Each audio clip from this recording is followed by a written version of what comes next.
हर खबर पर होगी आपकी पकड़। डाउनलोड कीजिए एबीपी लाइव ऐप। हैदराबाद नगर निगम चुनाव में प्रचार का शोर थम गया है और परसों यहां वोटिंग है और चार मीनार के शहर पर कब्जे के लिए बीजेपी ने जिस तरीके से ताकत झोंकी है उसके बाद यही कहा जा रहा है कि चुनाव छोटा है लेकिन लड़ाई बड़ी है। आज खुद अमित शाह ने रोड शो करके बीजेपी के पक्ष में माहौल बनाने की कोशिश की, लेकिन चुनाव का पूरा माहौल इस बार ओवैसी बनाम बीजेपी हो चुका है।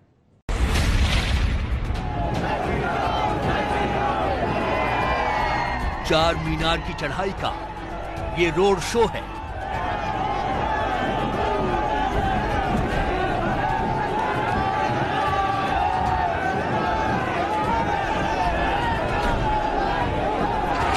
चार मीनार पर कब्जा बरकरार रखने का ये जोर है।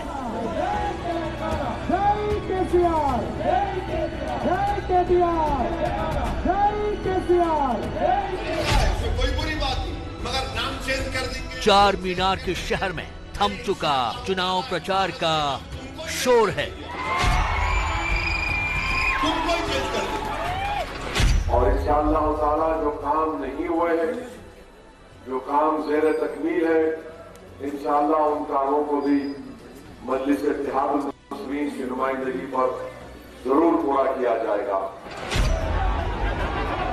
नगर निगम चुनाव का ऐसा प्रचार आज तक देखा नहीं गया, लेकिन बीजेपी ने चार मीनार के शहर के चुनाव में जोर लगाकर साफ कर दिया कि चुनाव कोई भी हो, पार्टी पूरी ताकत से लड़ती है। ये निजाम संस्कृति से हम मुक्त कर एक विकसित शहर हैदराबाद को देना चाहते हैं। इसलिए मेरी हैदराबाद की जनता से करबद्ध निवेदन है कि एक मौका भारतीय जनता पार्टी को दीजिए। हम हैदराबाद को विश्व का आईटी हब बनने के लिए पूरे इंफ्रास्ट्रक्चर की तैयारी करेंगे और मोदी जी का आशीर्वाद है ही है तो हैदराबाद अपने आप आईटी हब बनेगा, इसको मुझे भरोसा है। देश के गृह मंत्री अमित शाह ने हैदराबाद में प्रचार के आखिरी दिन मंदिर में जाकर पूजा की। जय हो मेरी भाग्य लक्ष्मी आरती उतारो, जय हो मेरी भाग्य लक्ष्मी आरती उतारो। भाग्य लक्ष्मी माता से जीत का आशीर्वाद लिया और फिर जब गाड़ी पर सवार होकर रोड शो के लिए निकले तो हैदराबाद का रविवार भगवा के रंग से सराबोर हो गया।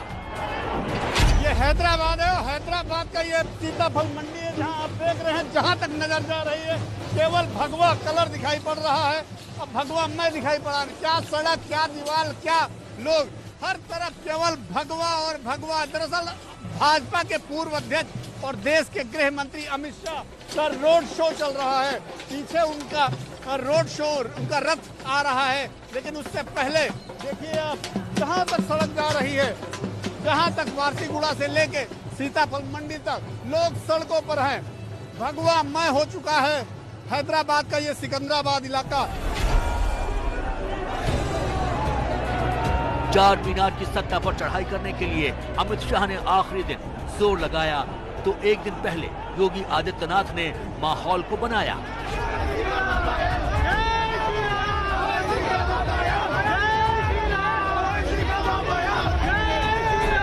और योगी ने भाग्यनगर से लेकर हिंदुस्तान और 370 तक का जो राग छेड़ा उससे ओवैसी को तिल मिलाना पड़ गया।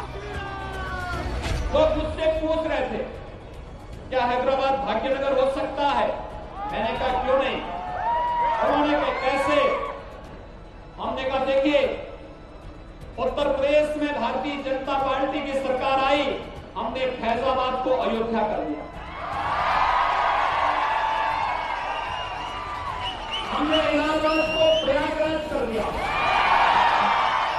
वहां पे गंगा यमुना को पवित्र नदियां मिलती हैं, कुंभ का भव्य आयोजन होता है, हमने उसका नाम प्रयागराज किया, उसका वही पौराणिक नाम था। तो फिर इसका वास्तविक नाम भाग्यनगर क्यों नहीं हो सकता? आज हैदराबाद से उतर तो हैदराबाद का नाम बदल देते, अरे तुम्हारी नस्लें खत्म हो जाएंगी, हैदराबाद का नाम हैदराबाद रहेगा इंशाअल्लाह। ये इलेक्शन यकीनन कई उसूलों पर कई इश्यूज को होगा। अगर आप ये इलेक्शन मुकाबला होगा हैदराबाद और भाग्यनगर का नाम रखने वालों से, अगर आप हैदराबाद को हैदराबाद रखना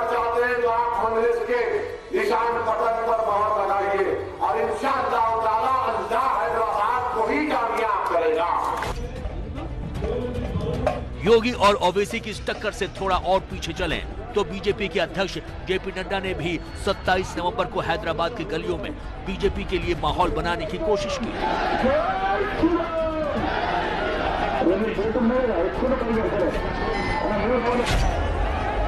बीजेपी के 3 बड़े नेता नगर निगम के प्रचार में उतरे तो ओवैसी का हमलावर होना लाजमी था। सो ओवैसी ने कह दिया कि बीजेपी चाहे तो मोदी से लेकर ट्रंप तक से भी प्रचार करवा ले। आपके कारवान में जलसा कर रहा था तो वहां पर जब मैंने कहा कि भाई सबको बुला लिए, एक को नहीं बुलाए तो मजबे से बच्चा वाला नहीं, ट्रंप को भी बुला लेना था। बिल्कुल सही बोला बच्चा। अब खाली ट्रंप बाकी है, पूरे आ रहे हैं। अब आ रहे, अरे आओ बाबा आओ, देखो शहर देखो, चार मीनार की खूबसूरती को देखो, चार मीनार की बुलंदी को देखो, देखने में कोई बुरी बात नहीं है। हाँ, अगर तुम ये बोलोगे मैं काबिज हो जाऊंगा, ये नहीं हो सकता मेरे। ग्रेटर हैदराबाद नगर निगम की सत्ता में 99 सीटों के साथ भले ही टीआरएस विराजमान है, लेकिन बीजेपी ने यहाँ की इस लड़ाई को बनाम ओवैसी बना रखा है। भाई मैं जब कार्रवाई करता हूं तब तो हाय तौबा करते हैं पार्लियामेंट में, देखा नहीं है आपने कितनी बड़ी आवाज में रोते हैं। और एक बार लिख कर मुझे दे दे, बांग्लादेशी और रोहिंग्या को निकालना है, बाद में मैं करता हूं, जरा लिख कर देने के लिए बोल दीजिए। सिर्फ चुनाव में बात करने से नहीं होता है। बीजेपी का नेता चाहे वो छोटा हो या फिर बड़ा, हर किसी के निशाने पर प्रचार के दौरान कोई रहा तो वो थे एमआईएम के चीफ असदुद्दीन ओवैसी। बीजेपी युवा मोर्चा के अध्यक्ष तेजस्वी सूर्या ने तो एक दिन प्रचार के दौरान ओवैसी की तुलना भारत के बंटवारे के लिए जिम्मेदार कहे जाने वाले मोहम्मद अली जिन्ना से कर दी। What does Owaisi mean? Who is Owaisi? Owaisi is Muhammad Ali Jinnah's new avatar. We must defeat him. Owaisi पर सीधा हमला करने की रणनीति बीजेपी को इसलिए बनानी पड़ी है क्योंकि हैदराबाद का पुराना इलाका मुस्लिम बहुल है और पूरे नगर निगम क्षेत्र की बात करें तो इसमें 40% मुस्लिम आबादी है और बीजेपी अपने तर्कश से वो तमाम तीर निकाल रही है जिससे पूरा चुनाव ओवैसी बनाम बीजेपी का बनता जा रहा है। जाफरानी चाय में जिस तरह से सैफरन का तड़का लगता है, इस वक्त हैदराबाद में केसरिया पार्टी बीजेपी भी कुछ इसी तरह से अपने पैर रखने की कोशिश कर रही है और यही कारण है कि केंद्र से योगी आदित्यनाथ, अमित शाह, जेपी नड्डा खुद यहां पहुंचे हुए हैं प्रचार के लिए। वैसे चुनाव तो नगर निगम के चुनाव है, लेकिन फोकस पूरा नेशनल लेवल पर किया जा रहा है। कारण साफ है कि जिस तरह से एक और जहां ओवैसी ब्रदर्स तो दूसरी ओर बीजेपी लगातार यहां पर ध्रुवीकरण कर रही है और कहीं ना कहीं एक चुनाव के बाद दूसरे चुनाव में लगातार जिस तरह से बीजेपी अपना वोट शेयर बढ़ा रही है, उसे जरूर कहा जा सकता है कि नगर निगम चुनाव के जरिए बीजेपी अपने आप को विधानसभा चुनाव में खुद को मजबूत करने की कोशिशों में जुटी हुई है। ग्रेटर हैदराबाद नगर निगम में कुल 150 सीटें हैं। टीआरएस ने 99 में जीत हासिल की थी, जबकि ओवैसी की पार्टी एआईएमआईएम के पास 44 सीटें हैं। बीजेपी का महज 3 सीटों पर कब्जा है और अब बीजेपी इसी 3 से बढ़कर नगर निगम में सत्ता का सिकंदर बनने की तैयारी कर रही है। और हम हैदराबाद के चुनाव को छोटा नहीं मानते। जो लोग गली का चुनाव मानते हैं वो कम से कम गली साफ करना भूल गए हैं, इसलिए उनको थोड़ी प्रॉब्लम है। गली साफ कर दी होती तो इनको इतनी बड़ी प्रॉब्लम न होती। हैदराबाद में नगर निगम का चुनाव छोटा जरूर है, लेकिन बीजेपी ने इस चुनाव को अपनी धार देकर अपनी रणनीति से बहुत ही बड़ा बना दिया है। और हैदराबाद का ये चुनाव अहम इसलिए भी है क्योंकि ओवैसी को अगर बीजेपी उनके घर में हरा देती है तो फिर बीजेपी अगले साल बंगाल चुनाव के लिए बड़ा संदेश लेकर निकलेगी। अब जरा ओवैसी पर बीजेपी के सीधा हमले की रणनीति भी समझ लीजिए। और रणनीति ये कि पूरी दुनिया जानती है कि ओवैसी मुस्लिमों के नेता हैं और जब नगर निगम के 40% मुस्लिम ओवैसी के नाम पर लामबंद होंगे तो बीजेपी इस पर हिंदुत्व का झंडा बुलंद करने से पीछे नहीं हटेगी और बीजेपी ओवैसी को टारगेट करके यही कर रही है ताकि मुस्लिम एकजुट हो तो विरोध में हिंदुओं की एकजुटता उसके पक्ष में हो। कांग्रेस कहीं गेम में है ही नहीं और जो टीआरएस सबसे बड़ी पार्टी है, उसका ओबीसी से बड़ा गहरा नाता है। ऐसे में चुनाव अगर ध्रुवीकरण का मोड़ लेता है और भगवा बयार बहती है, तो फिर बीजेपी के लिए रास्ता आसान हो जाएगा। एक बात करी, पोलराइजेशन की क्या बात करी? मैं तो कभी हिंदू मुस्लिम कुछ बोला ही नहीं, कोई बात नहीं करी। डरना नहीं चाहिए किसी से, चुनाव अपने दम पर लड़ना चाहिए, अपने कामों पर लड़ना चाहिए।